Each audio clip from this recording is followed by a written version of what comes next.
way back when the Strand was being redeveloped, right, when it changed from warehouses to what it is today, GHF recruited me along with a number of 8 or 10 other folks to go to Greece, right, to Piraeus, to get this monster. And this is a picture, I don't know whether you can see it, a picture of the ship in its horrible condition as it was in Piraeus. I think it had sunk once, and in shallow waters, and they raised it up. I always loved it, and I always wanted it to succeed in Galveston, and I did put some money towards it, and I was able to sail with it once. I was here for when they brought it back over from Greece, and it arrives with such fanfare and not looking so good.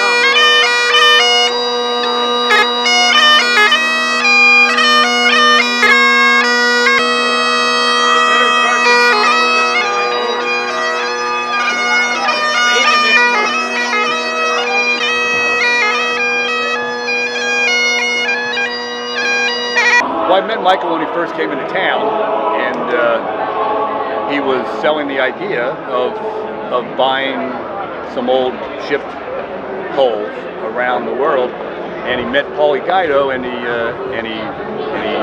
sold the idea to Paulie, and that's how it kind of got off the ground. So it was in the mid-'70s when I think Mike first came into town. And there was a lot of camaraderie. A lot of people really became interested after the New York voyage, and there was a huge influx of volunteers in that year. There's a group of people, and there's a few of us originals here this evening. I see Mr. Heineck, and I see Mr. Swan. I'm sorry we're missing some of the others. Cheers!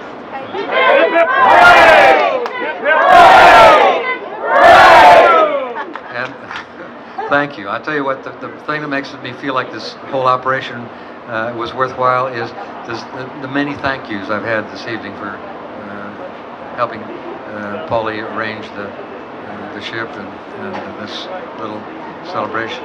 I can tell you that the feelings about the ship run through all of us. The person that signed up last week to go sailing, to Bill Swan or myself or Paulie Guido. We had to take a little boat out to the Elissa, right, from the area where it was moored. And the little boat, this was extremely dirty harbor for us, right, because God knows what was dumped into it. But the boat which they poled out to the ship was called the Sea Turd.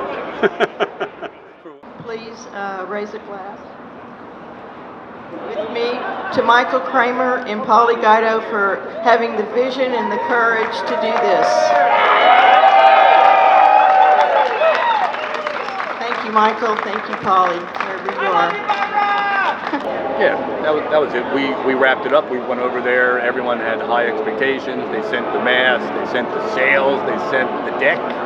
You know, they had donations from a lot of wealthy Texans, and they sent steel plate over there to do the repairs. But it was very, very naive thinking that we could.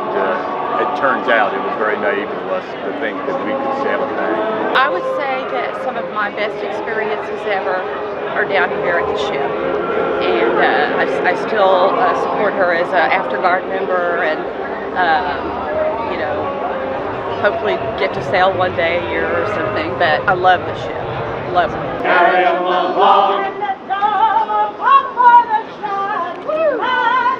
Carry 'em to his burying ground. A picture that a fellow crew member took, Gerald Cobb, and if you can see it there, they are going about removing the prop, a very bent prop, and replacing it. And the people pictured in this photograph are Walter Ripka, who couldn't be here tonight, Ed Claxton, whom I understand is an accomplished guitar manufacturer today. I haven't seen him, and Don Burkholz is also pictured.